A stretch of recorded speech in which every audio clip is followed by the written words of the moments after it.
할렐루야. 하나님의 영에 감동된 저와 여러분을 축복합니다.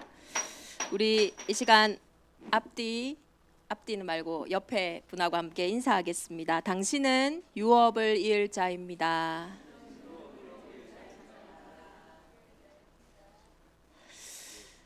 우리는 연약하고 부족하지만 왜 우리가 유업을 이을 자냐?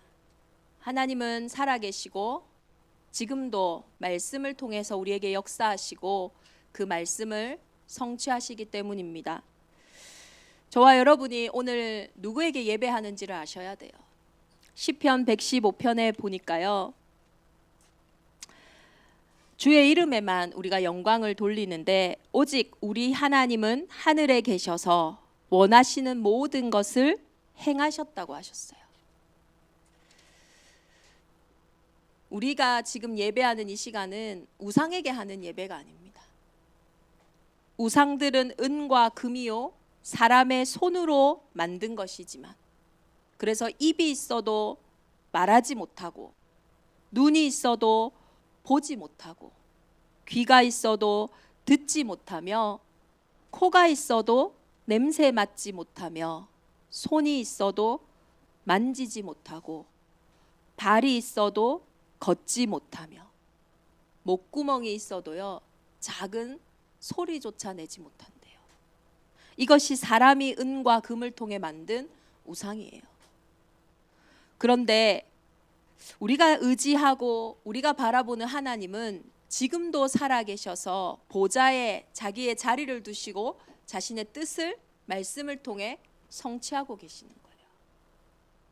그래서 우리는 오늘 이 살아계신 하나님 앞에 예배하기 때문에 말하지 못하는, 듣지 못하는, 보지 못하는, 손과 발을 꼼짝도 못하는 그런 우상에게 예배하는 것이 아닌, 지금도 살아계셔서 우리 안에 항상 함께 하시겠다고 하신 그 은혜로 오늘 저와 여러분이 예배하기 때문에, 여전히 우리는 연약하고 부족할 수 있지만 정말로 하나님의 그 기업, 유업을 이을 자들로 저와 여러분을 부르신 줄 믿습니다. 그래서 우리는요 오늘 좀 답이 나야 돼요. 갈라디아서 3장에 바울이 처음부터, 지금 갈라디아서는 바울이 아주 화가 나 있습니다. 답답해요. 내가 전한 이 복음이 믿음으로 시작했는데 너희는 율법으로 그 행위로 이것을 마치겠느냐?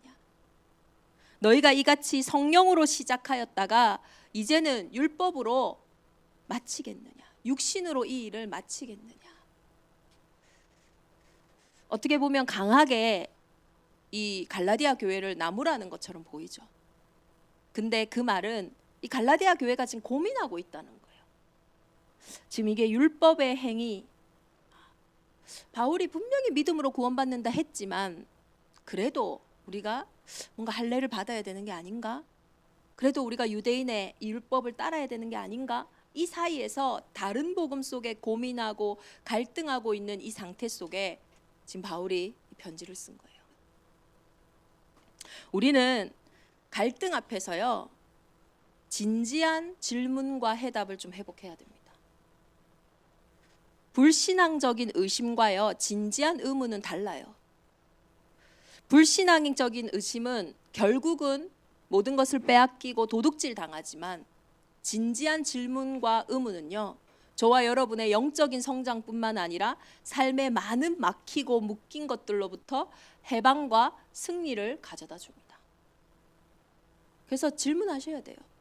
질문한다는 거는 하나님이 이 일에 대한 답을 주실 수 있다, 그 완전함과 그 온전함과 살아계심을 인정하는 겁니다. 그래서 우리 후대들이요 뭐 이상한 얘기할 때요 막 나무라지 마세요. 그래, 한번 질문해보자. 하나님 살아계시니 하나님이 우리 후대들에게, 우리 렘넌트들에게 답을 주실 거 아닙니까?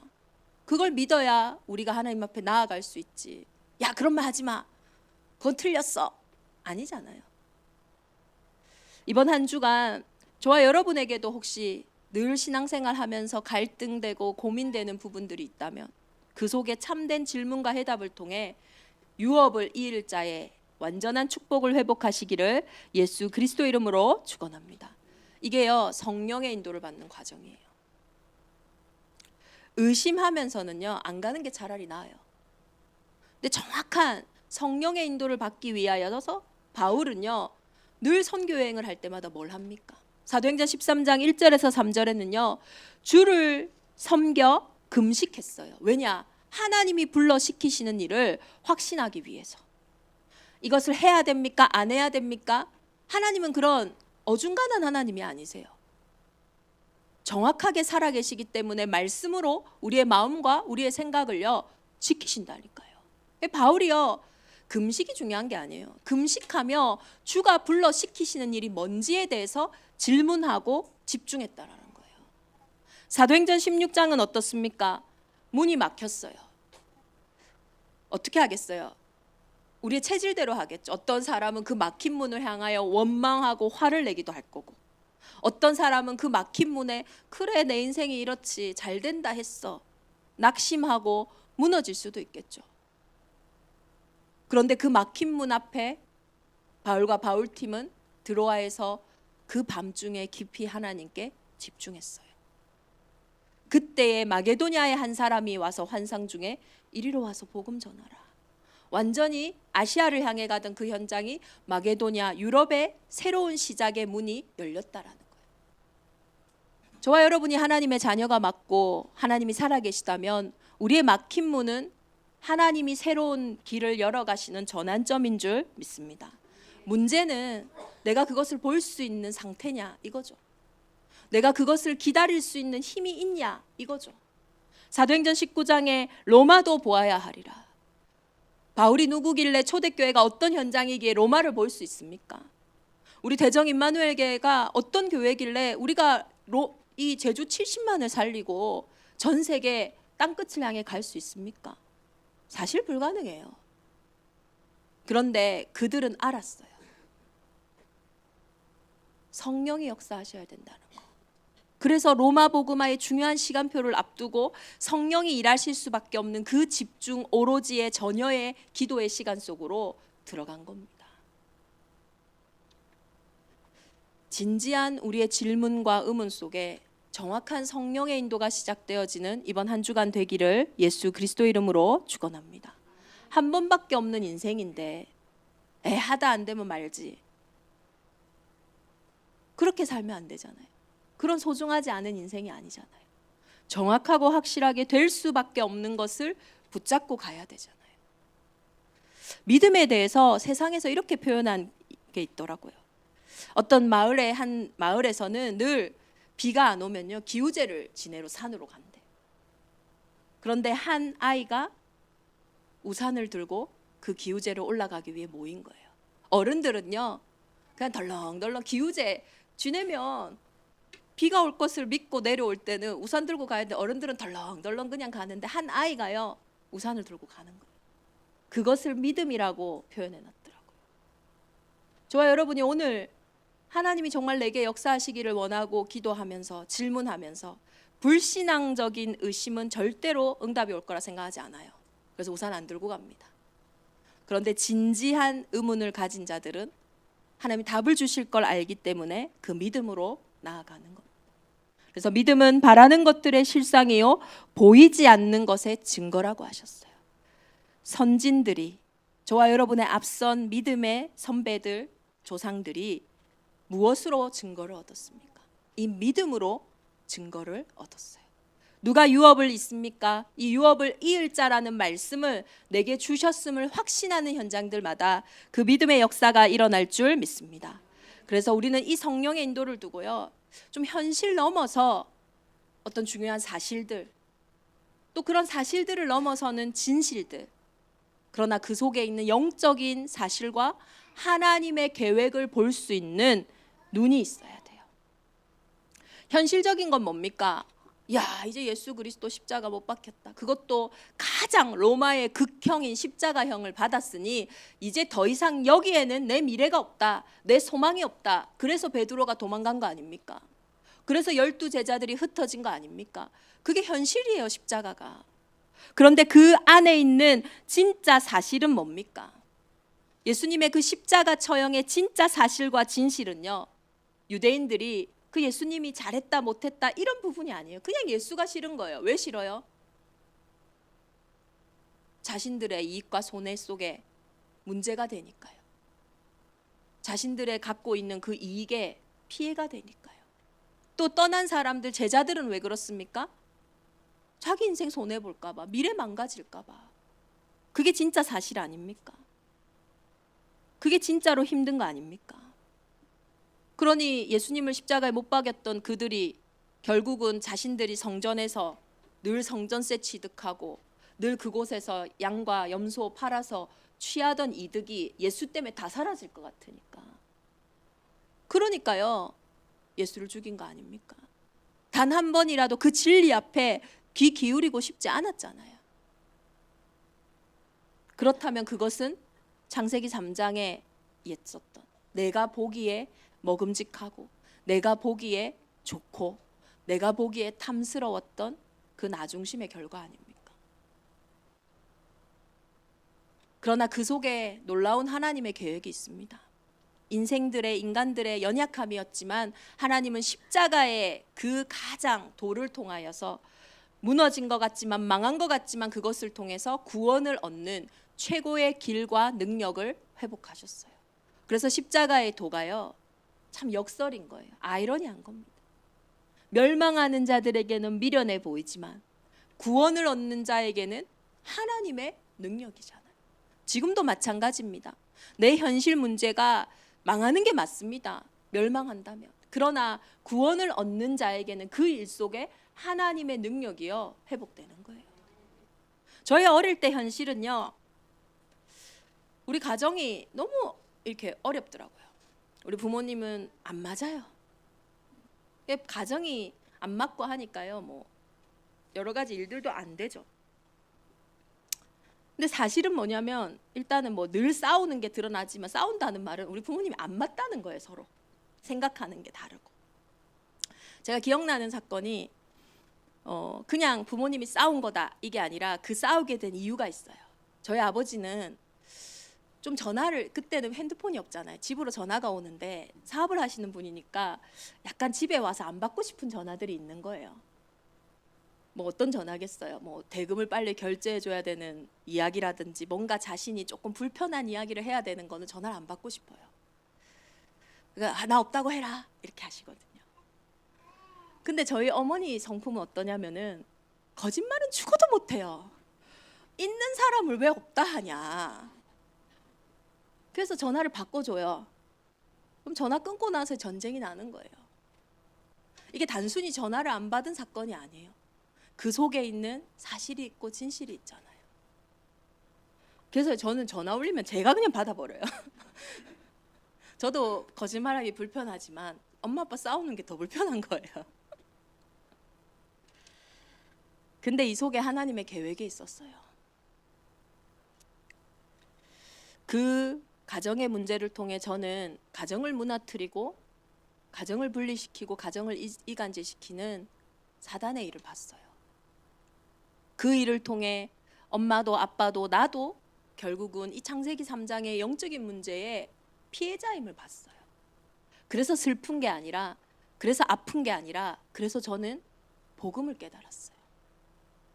그래서 가정 문제와 후대와 현장을 향한 하나님의 사명을 깨달았어요. 저에게 그 문제가 없었다면 어떻게 되겠습니까? 제가 오늘 이 자리에 있었을까요? 우리가 어쩌면 문제가 많았기에 우리는 그 문제 때문에 참된 해답을 소유할 수 있고요. 우리가 정말로 무능하기 때문에 우리는 진짜 참 능력을 소유할 수 있고요. 어쩌면 우리가 가난하고 어려웠기 때문에 진짜 빛의 경제를 회복할 수 있는 자격과 은혜가 우리에게 회복된 줄 믿습니다. 그래서 저는요, 제주도로 오는 뭐 몇 년이든 이렇게 직장 때문에 오는 청년들이나 그런 성도님들에게 꼭 하는 말이 있어요. 여러 가지 이유가 있어서 하나님이 여기 오게 했겠지만은 결국은 하나님의 계획이 뭐겠냐? 직장 때문에 온 거 아니다. 하나님이 이 현장을 통해 교회를 만나게 하시고 말씀을 듣게 하시는 거는 이곳에 왔기에 들을 수 있는 말씀 아닙니까? 그러면 이 말씀은 하나님이 나에게 주시는 정확한 은혜와 응답이다. 그거 말고 이유가 뭐 있어요? 오늘도 우리 한 장로님이 이제 은퇴하시기 전에 한 달 제주살이 하러 오셨는데요. 그냥 제주에 힐링하러 오신 것 같지만 하나님은요, 거기에요 절대 계획이 있어요. 이 한 달 동안 이 현장에서 성취될 언약과 말씀이 있다니까요. 저와 여러분에게 오는 문제가요, 문제가 아닙니다. 그 문제가 가리키는, 그 문제 때문에 우리가 확인할 수 있는 하나님의 은혜와 지경이 있다니까요. 왜? 정확한 언약으로 시작해야 되니까요. 정확한 응답과 정체성을 가지고 가야 되니까요. 내가 돈이 없어서 오늘 이걸 못했다. 아닙니다. 그랬기 때문에 우리가 갈 수 있는 길이 있어요. 그랬기 때문에 우리가 볼 수 있는 현장이 있다니까요. 야, 저 사람 때문에 내가 너무 손해를 봤다. 아니에요. 그래서 우리가 받을 수 있는 답과 은혜가 있다니까요. 막힌 문 때문에 마게도냐 간 거 아닙니까? 노예로 팔려갔기 때문에 애굽의 총리로 간 거 아닙니까? 블레셋이라는, 골리앗이라는 절대 불가능한 현장이 있었기에 사무엘과 다윗이 선 거 아닙니까? 우리가 하나님 떠난 사람이라면, 믿지 않는 사람이라면, 하나님이 살아계시지 않은 게 맞다면 현실은 현실 그 자체입니다. 그러나 현실을 넘어 정말로 나의 주인 되시고 내 인생에 함께 하시는 그 하나님의 절대 계획을 찾는 우리 온 현장이 되기를 기도합니다. 현실과 사실과요, 하나님 계획이 막 섞여 있어요. 그래서 속으면 안 돼요. 로마서 16장 19절에서 20절을 보니까요, 우리가 무엇에 순종해야 하냐면요, 선한데 지혜롭고 악한데 미련하라. 그때요, 평강의 하나님께서 속히 사탄을 너희 발 아래 상하게 하시리라. 선한데 지혜롭고 악한데 미련한 절대 하나님의 계획을 찾는 우리 대정인만의 온 교회가 되기를 예수 그리스도 이름으로 축원합니다.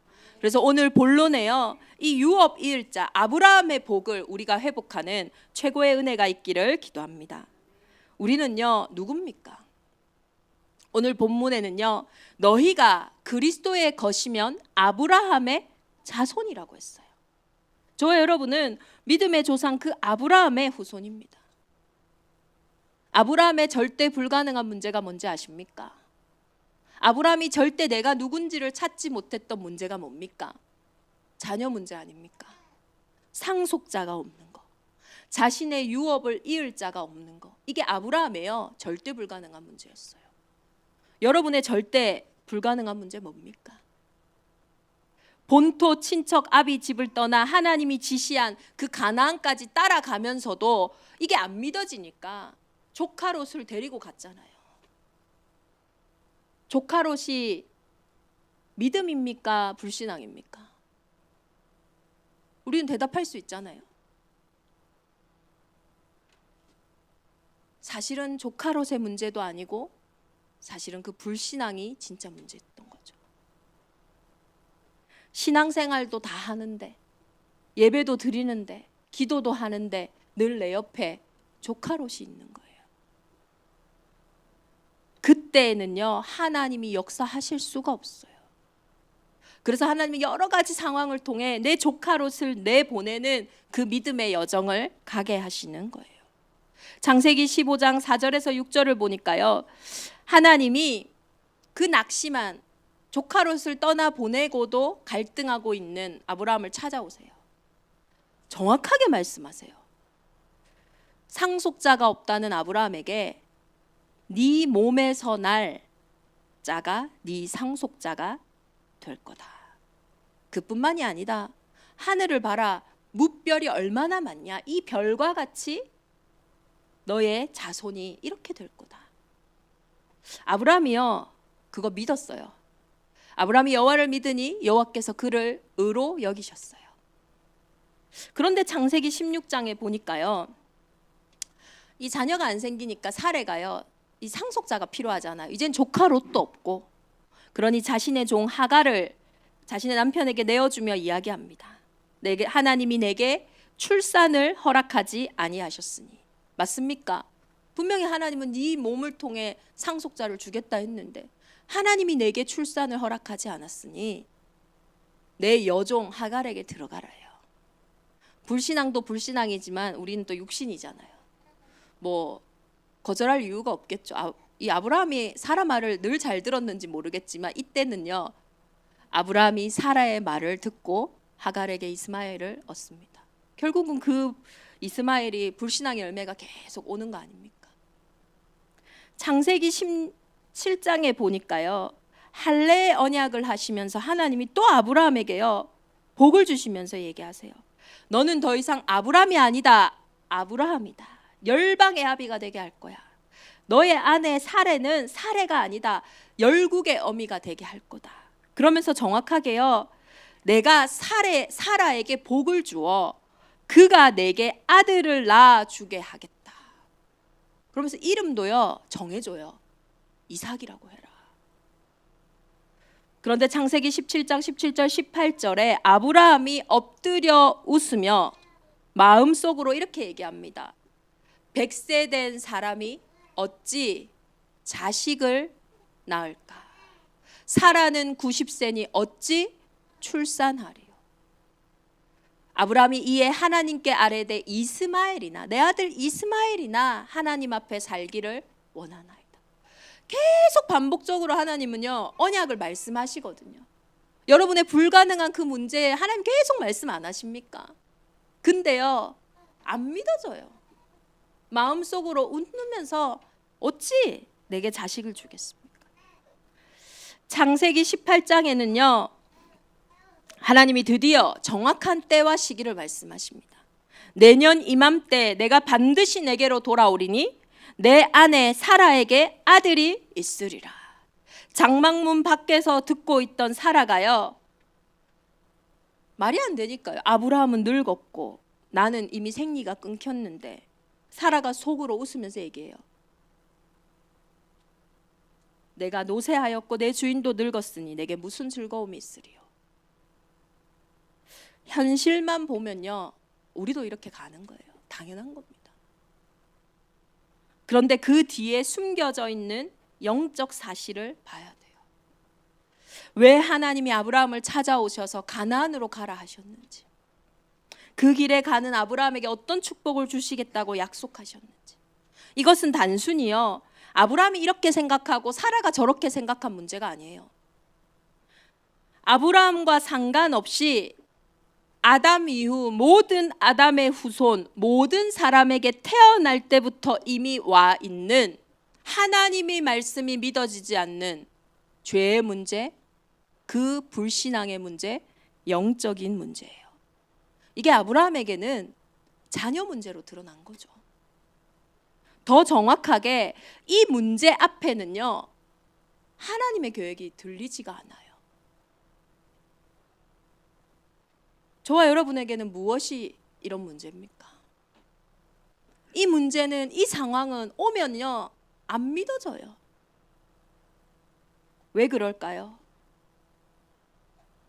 이것이 하나님이 아브라함을 부르신 이유예요. 창세기 3장, 6장, 11장의 그 흐름 속에 있었던 아브라함을 찾아오셔서 하나님은 이 아브라함의 흐름을 바꾸셔서 저와 여러분이 믿음의 조상 아브라함의 이 후손이 되게 하시는 그 믿음의 여정의 길을 가게 하신 거예요. 창세기 3장의 실체가 뭡니까? 불신앙이죠. 하나님의 말씀보다 옛뱀 곧 마귀의 말이 더 좋았어요. 이것을 먹는 날에는 반드시 네가 죽으리라. 이것을 먹으면 반드시 네가 하나님처럼 돼서 죽지 아니하리라. 단순한 선악을 알게 하는 나무 열매를 따먹은 행위의 사건이 아니지 않습니까?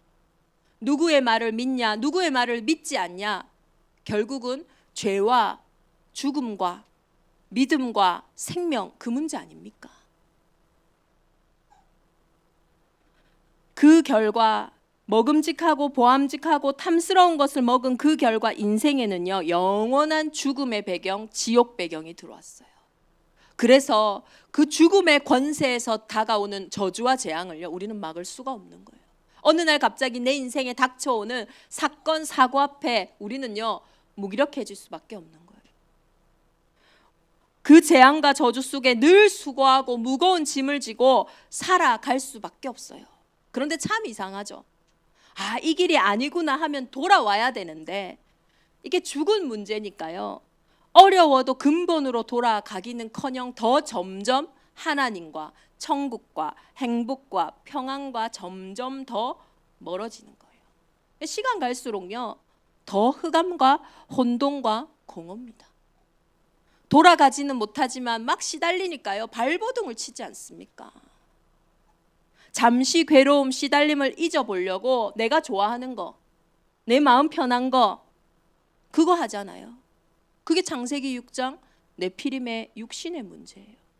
완전히 귀신 들리는 겁니다. 사로잡히는 거예요. 빠져나올 수가 없어요. 내 인생 망하는 거 알지만요 그 선택을 계속 할 수밖에 없어요. 그걸 보고 종이라고 해요. 끌려가는 겁니다. 어제 보니까 뉴스가 떴더라고요. 역대 최고로 우리 지금 마약을 실은 무역톤이 발견됐잖아요. 그것도 강릉에서, 강릉 옥계항에서 FBI 막 이런 말 등장하더라고요. 미국 연방 수사국인 FBI에서 우리나라에 제보를 한 거예요. 그래서 그 무역톤을 조사를 했더니 코카인이 2톤이나 나왔어요. 역대 최고의 이 양이고요. 시가로 1조 원. 6,700만 명이 동시에 투약할 수 있는 양이었어요. 마약 천국이 될 뻔한 한국이다. 이 지금 북미는 미국은요 너무나 마약이 지금 문제되니까요 막 이 경계를 엄청 철저하게 하나 봐요. 그러니 마약 조직들이 이제 새로운 시장으로 아시아를요 막 개척하나 봐요. 어떻게 해야 되겠습니까? 처음에는요 재미로, 처음에는요 시달리니까, 처음에는요 뭔가 작은 시작이지만 결국은 사로잡아 버려요. 그게 중독 아닙니까? 생각만 해도 아찔하지 않으세요? 이게 막 이만큼이 이 물량이 왔다는 거는 이만큼 소비할 현장이 있다는 거거든요. 그만큼 지금 많은 사람들이 시달리고 많은 현장이요 지금 발버둥 치고 있다라는 거예요. 하나님 떠난 상태 속에 발버둥 칠수록 육신의 늪에 더 빠지는데 그것 때문에 성공자들이 더 성공한 자리에서 무너지는 거 아닙니까? 그게 바벨탑이에요. 내가 이룬 것 때문에, 내가 열심히 한 것 때문에 더 하나님을 만나기 어려워요. 아니 자기 망치는 거 하면서 내가 왜 자꾸 그러냐 하니까 뜻을 돌이키는 게 자존심 상한대요. 참 웃기죠. 그거를 탁 붙잡아 버리는 거예요. 뜻을 돌이키는 게 자존심 상하는 거예요. 정확하게 바벨탑의 상태는요 늘 언제 무너질지 모르니 불안하고 두렵고 염려가 있어요. 그러니까 평안이 없습니다. 그 열심히 한 것 때문에 더 하나님을 만나기 힘들고요. 그 최선을 다해서 이룬 성과 때문에 더 이상 복음을 들을 수 있는 귀가 없어요. 그러니 앞으로 얼마나 성공자들의 엽기적인 사건들, 사고들, 범죄들 더 많이 일어날 거예요. 분명히 성경은 말세에 고통하는 시대가 온다 했고, 분명히 성경에는 고린도후서 4장 4절에 세상 신이, 요한복음 16장 11절에 세상 임금이 있다고 했고, 개인의 인생에 집을 짓고 현장과 모든 현장에 망대를 세워서 그리스도께만 오지 못하도록, 복음만 누리지 못하도록, 참 평안만 없도록 일하고 있다고 말하고 있어요. 요한복음 10장 10절에 도둑이 오는 것은 도둑질하고 죽이고 멸망시키려는 것뿐이라 했어요. 다시 말해서요, 내 인생에 도둑이 개입한 문제, 사단이 개입한 문제는요, 우리가 아무리 발버둥 쳐도 절대 해결 안 됩니다. 눈 뜨고요 그냥 코 베이는 거예요. 이해가 안 돼요. 왜 이렇게 끌려가는지, 왜 이렇게 선택이 안 되는지, 왜 내 마음이 이렇게 무너지는지 이해가 안 돼요. 그런데 어떻게 율법의 행위로 이기겠습니까? 어떻게 육신으로 넘어서겠습니까? 너희에게 성령을 주시고 너희 가운데서 능력을 행하시는 이의 일이 율법의 행위에서냐 혹은 듣고 믿음에서냐? 아브라함이 믿음에 그것을 그에게 의로 정하셨다 함과 같으니라. 그런즉 믿음으로 말미암은 자들은 아브라함의 자손인 줄 알지어다. 이번 한 주간 나는 누구인가? 믿음 속에서요, 나를 회복하셔야 돼요. 율법의 행위로, 노력으로, 열심으로 해결할 수 있는 영적인 문제가 아닙니다. 어떤 믿음입니까? 그 언약의 키가 뭡니까? 아브라함에게는 가나안이었어요. 그 본토 친척 아비 집을 떠나 내가 내게 지시할 땅으로 가라. 가나안. 그 가나안에 누가 오시는데요? 창세기 3장 15절에 약속하신 여자의 후손이 오실 땅이에요. 내 힘과 내 노력으로 빠져나올 수 없는, 사람의 방법이 절대 불가능하기에 하나님의 방법, 그 여자의 후손이 오실 땅. 그분이 오셔서 무엇을 하십니까? 십자가의 죽으심으로 죄의 삭슬, 죽음의 권세를 완전히 끝낼 그 참 제사장 되신 그리스도가 오실 땅. 그리고 죽음의 세력, 지옥 권세 완전히 끝내고 부활 승리하실 만왕의 왕이 오실 땅. 그 본토 친척 아비 집을 떠나 내가 내게 지시할 그 땅으로 가라. 여전히 저와 여러분에게 연약하고 부족한 흐름이 있지만 그 운명의 흐름을 뒤바꾸는 그리스도가 다시 오실 그 땅으로 가라. 이번 한 주간 우리가 이 믿음으로 아브라함의 후손, 그 믿음의 자손의 정체성을 회복하시기를 예수 그리스도 이름으로 축원합니다. 그러면 이제는 내가요 받은 복이 뭔지 알아야 돼요. 내게 뭐냐? 또 하나님이 이방을 믿음으로 말미암아 의로 정하실 것을 성경이 미리 알고 먼저 아브라함에게 복음을 전하되 모든 이방인이 너로 말미암아 복을 받으리라 하셨느니라. 그러므로 믿음으로 말미암은 자는 믿음이 있는 아브라함과 함께 복을 받느니라. 우리가 아브라함의 자손이 맞다면, 그 믿음으로 말미암아 그 흐름에 들어갔다면 우리가 받을 복은 따로 있는 거예요. 그게 아브라함의 복입니다. 하나님은 아브라함을 처음부터 부르실 때 약속하셨어요. 내가 너로 큰 민족을 이루게 하겠다. 오실 땅, 그 그리스도의 땅으로 가는 그 현장에 이 시대적인 축복 주겠다. 네 이름을 장대하게 하겠다. 너를 대표적으로 내가 축복할 거다.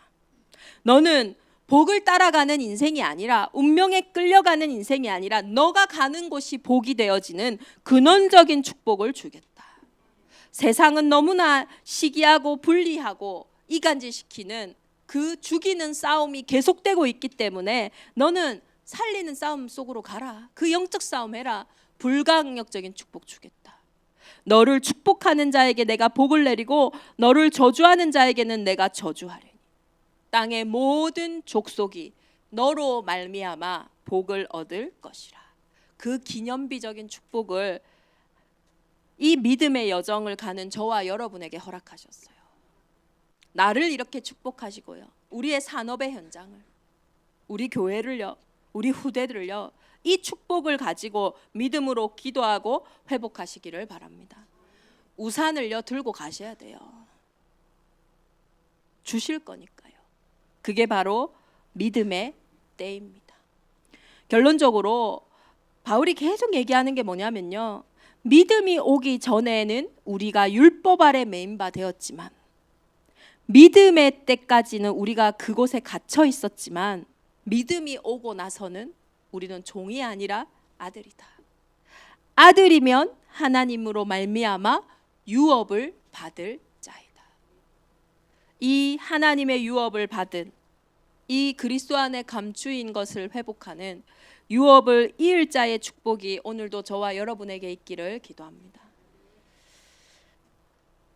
한 몇 년 전에 우리 곽성화 장로님 밭에서 제가 로즈마리를 좋아해서 하나를 장로님이 하나 심어 주셨어요. 그때는요, 얘가 땅에 뿌리를 내고 자랄까, 물을요 막 가득가득 주래요. 그래서 물을 가득가득 주고 했는데 그 뒤로는 까먹었어요. 지금은요 물 안 주는데도요, 교회 앞에 가 보시면 그 한 개가요 숲 이만큼 돼 있는 거예요. 한 두세 개 심었으면 거기 다 덮겠더라고요. 땅에 생명이 있으니까요, 그 생명력은요 되어지더라고요. 며칠 전만 해도 벚꽃이 하나도 없더니 그 땅에 생명이 있으니까요 지금 제주 전체가 아름다움을 뽐내고 있지 않습니까? 문제는 저와 여러분의 그 생명은요, 믿음이에요. 구원받은 자의 생명은요, 믿음입니다. 오늘도 그 믿음으로 하나님이 하시는 그 은혜와 그 응답이 우리에게 있기를 예수 그리스도 이름으로 축원합니다. 믿음은요, 들음에서 나요. 우리 금토일 집중을 통해서 복음의 말씀을요, 들으세요. 주의 이름을 부르는 자는 구원을 받는데 듣지 못했는데 어떻게 부르겠어요? 전하는 자가 없는데 어떻게 듣겠어요? 그래서 하나님은 저와 여러분을 다시 오실 그리스도 그 세계 복음화의 유업을 이을 자로 이 전도 운동의 가장 소중한 응답 속에 우리를 부르신 줄 믿습니다. 우리 주신 말씀 붙잡고 이 시간 함께 기도하겠습니다. 하나님, 이번 한 주간 우리의 현실 속에 진지한 질문이 시작되게 하여 주시옵소서. 현실 넘어 하나님의 절대 계획을 보는 눈을 열어 주옵소서. 나는 그리스도의 것이기에 다시 오실 그리스도 그 가나안 그 땅 끝을 향해 가게 하여 주옵소서. 믿음으로 유업을 이을 자의 복을 누리게 하여 주옵소서. 우리 주신 말씀 붙잡고 이 시간 합심으로 함께 기도하겠습니다. 살아계신